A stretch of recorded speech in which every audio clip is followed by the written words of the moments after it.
दोस्तों, तंत्र मंत्र की दुनिया में बहुत ही चर्चित नाम है लोना चमारिन।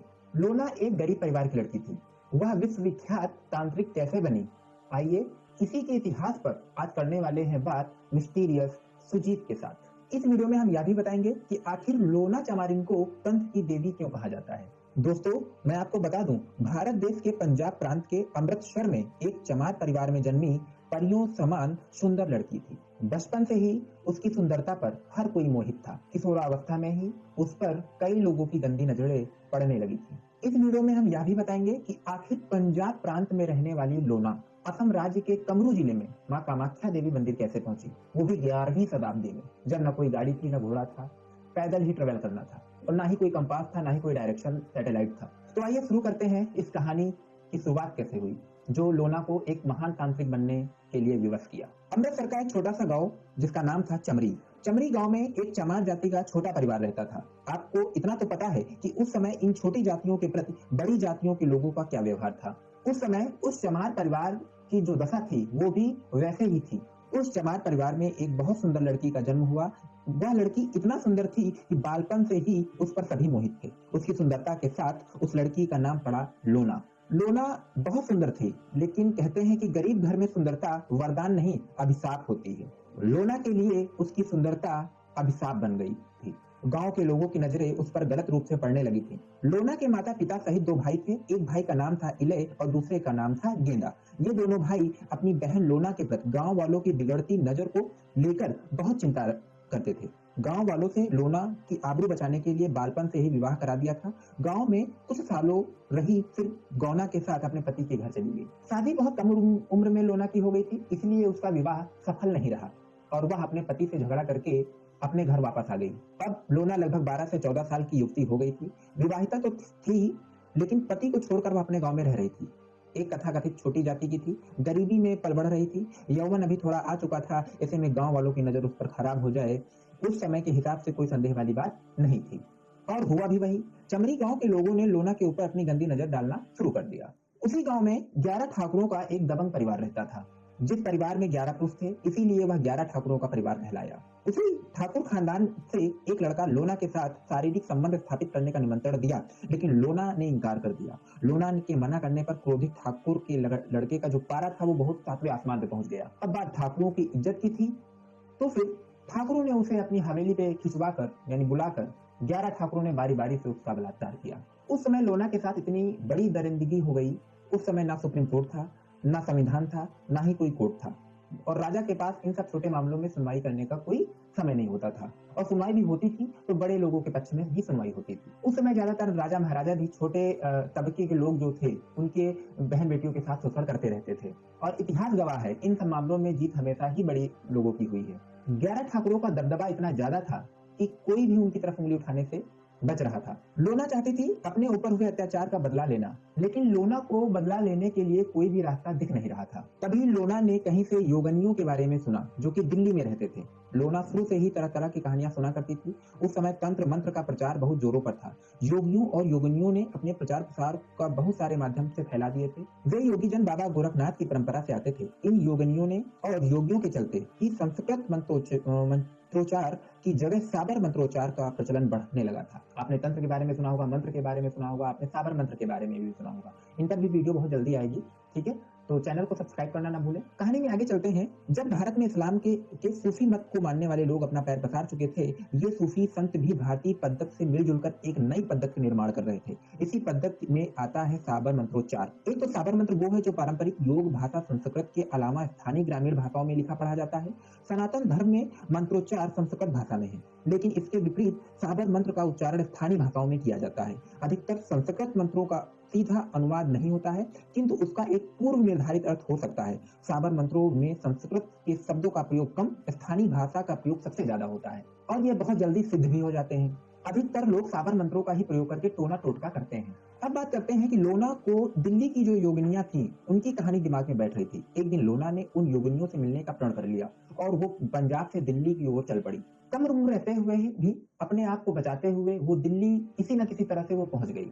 जब लोना उन योगिनियों से और योगियों से मिली और बोली कि मुझे साबर मंत्र सीखना है, तो योगिनियों और योगियों ने उस पर क्या हुआ, टिप्पणी की, उन पर हंसा ठीक है, और कहा कि अभी छोटी उम्र में तुम इतना कठिन तपस्या कैसे कर सकती हो। लेकिन कहा जाता है कि जब कुछ ठान लिया जाए तो वो चीज होके ही रहती है। योगी योगिनियों को अपने ऊपर अहंकार था। बाल्यावस्था को देखकर उन योगिनियों को लोना की पीड़ा का कोई अनुमान नहीं था। लोना का बालपन देख योगिनियों ने कहा, तुम अभी इस लायक नहीं हो, इसीलिए हम लोग तुम्हें इन मंत्रों के बारे में नहीं बता सकते हैं।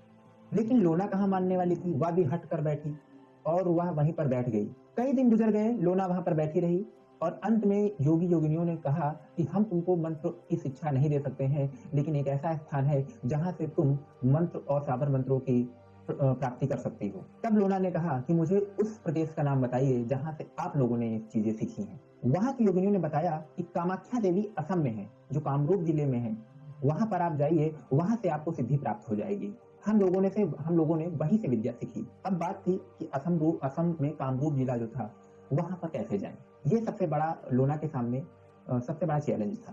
तो अब जाने के लिए लोना ने क्या किया कि अब लोना पूछते हुए, अपने आप को बचाते हुए, कई दिनों भूखे प्यासे, कहीं पर कुछ मिल गया तो उसने खा लिया, कहीं पर कुछ नहीं मिला तो भूखी चलती रही। और अंत में एक दिन वह असम जिले में कामरूप यानी कामाख्या देवी मंदिर में पहुंच गई। लोना के मन में एक धधकती आग जल रही थी बदला लेने की। अब लोना ने वहां पहुंचकर योग्य गुरु की तलाश शुरू की। अंततः लोना की मुलाकात नाथ पंथ के एक योगी इस्माइल जोगी से हुई। इस्माइल जोगी सूफी व नाथ पंथ के मेलजोल से बने थे। वे सबर मंत्र में अच्छी सिद्धियां प्राप्त कर चुके थे। जब लोना इस्माइल से मिली तो इस्माइल जोगी लोना की सुंदर रूप देखकर मोहित हो गए और उनका भी अंदर से जमीर डगमगा गया, क्योंकि लोना इतनी सुंदर थी ही। योगियों में पंचकर्म की पद्धति पहले से ही चली आ रही थी, यानी साधना के दौरान निद्रा, मदमांस, मैथुन, दुराचार आदि से परहेज नहीं करते, तब भी सबर मंत्रों की सिद्धियां प्राप्त हो जाती थी। इस्माइल जोगी ने यह देखकर लोना को मना कर दिया। लोना को लगा कि शायद यह योगी भी हमारी सुंदरता पर मोहित हो गया है। तो लोना ने फिर इस्माइल जोगी के पास गई और सर्वस्व अपने आप को निछावर कर दिया। यह देखते हुए इस्माइल जोगी ने लोना के साथ भोग विलास करते हुए उसे सबर मंत्रों की शिक्षा देने का काम शुरू कर दिया। इस्माइल जोगी बहुत बड़े सिद्ध तांत्रिक थे, लेकिन उनके पास कोई ऐसा मोटिवेशन नहीं था जिससे वे तंत्र साधना में उस गति प्राप्त कर सकें जिस गति को लोना अपने गुरु दक्षिणा में यौन सुख से तृप्त कर धीरे धीरे संपूर्ण तंत्र विद्या प्राप्त कर ली। गुरु भी रह गया और चेला चीनी हो गया। तो यहाँ पर लोना जो थी उसने और कई सारी विधियां अपने आप से सिद्ध कर ली, जो इस्माइल जोगी भी जिनके बारे में नहीं जानते थे, यानी उनसे भी बड़ी वो तांत्रिक हो गई। अंततः यौवन सुख देकर अपने गुरु को गुरु दक्षिणा में लोना पंजाब प्रांत के लिए रवाना होने के लिए आशीर्वाद लेने पहुंची। तो इस्माइल जोगी ने उसे एक आशीर्वाद दिया कि तुमसे बड़ा कोई तांत्रिक हो ही नहीं पाएगा। विश्व विख्यात में जब भी सबर मंत्र और तंत्रों की बात आएगी तो लोना का नाम आएगा। मैं एक मंत्र बता रहा हूँ जो कि वशीकरण मंत्र है, इसमें भी लोना चमारिन का नाम आया है। कई तंत्र ऐसे हैं जिनमें लोना चमारिन के नाम आते हैं। तो मंत्र कुछ इस प्रकार का है, यानी तंत्र है और मंत्र है।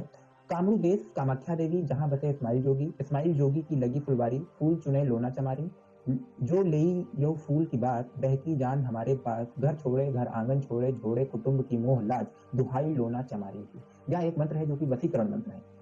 इस मंत्र को सिद्ध करके फूल पर मंत्र को 21 बार मार करके किसी व्यक्ति को वह फूल सुंघाया जाता है तो वह जो है वह वशीकरण हो जाता है, वशीभूत हो जाता है। अब बात करते हैं कि लोना ने बदला कैसा लिया। लोना वहां पंजाब प्रांत के लिए जब लौटी तो अपने एक्चुअल शरीर में न जाकर सूक्ष्म शरीर से गई और हुआ ये कि वह जब अपने घर गई तो अपने घर से अमावस्या की रात को तंत्र मंत्र करने के लिए वह शमशान जाती थी और वहां से वह तंत्र मंत्र करती थी और बारी बारी 11 ठाकुरों को उसने सुला दिया। कहते हैं लोना ने सबसे पहले उस युवक को मारा था जो सबसे पहले यौन इच्छा जिसने जाहिर की थी, जिसने सबसे पहले बलात्कार किया था। फिर धीरे धीरे एक एक करके ठाकुरों को हर अमावस्या की रात को वह तंत्र की सहायता से वो मारने लगी। ठीक है, इसमें तंत्र मारने की विद्या कई सारे मारण मंत्र जो होते हैं, कहते हैं मारण तंत्र प्रयोग करके हर एक ठाकुर को उसने, कहते हैं उसका वंश ही खत्म कर दिया। अगर आप इस तंत्र मंत्र के बारे में बहुत कुछ थोड़ा बहुत जानना चाहते हैं तो मैं आपको थोड़ा बहुत तो बता ही सकता हूँ, इस पर भी वीडियो बनाएंगे। कहा जाता है उन 11 ठाकुरों की मौत इतनी दर्दनाक हुई थी कि आसपास लोग देखकर सिहर गए थे। उसके बाद लोना कहाँ गायब हो गई या किसी को नहीं पता। कहते हैं कि आज भी कामाख्या देवी के पास एक ऐसा स्थान है जहाँ पर पुरुषों को जाना निषेध माना जाता है, यानी वहां पर कोई भी पुरुष नहीं जा पाता है। कहते हैं कि आज भी लोना चमारिन से बड़ा कोई तांत्रिक नहीं पैदा हुआ है, इसीलिए लोना चमारिन को तंत्रों की देवी कहा गया है। कामाख्या देवी का वीडियो हमारे चैनल पे पड़ा हुआ है पहले से ही, आप वो वीडियो जाकर भी देख सकते हैं, क्योंकि कहा गया है जिन लोगों को तंत्र मंत्र यंत्र ये सिद्ध नहीं होते हैं वो एक बार वहां जाकर के जब वो अध्यात्म क्रिया करेंगे, ठीक है, तो वो जो तंत्र मंत्र विद्या नहीं सिद्ध हो रही है वो भी सिद्ध हो जाएगी। इसी के साथ ये वीडियो समाप्त होता है। आपको यह वीडियो कैसा लगा कमेंट में ज़रूर बताइएगा। धन्यवाद।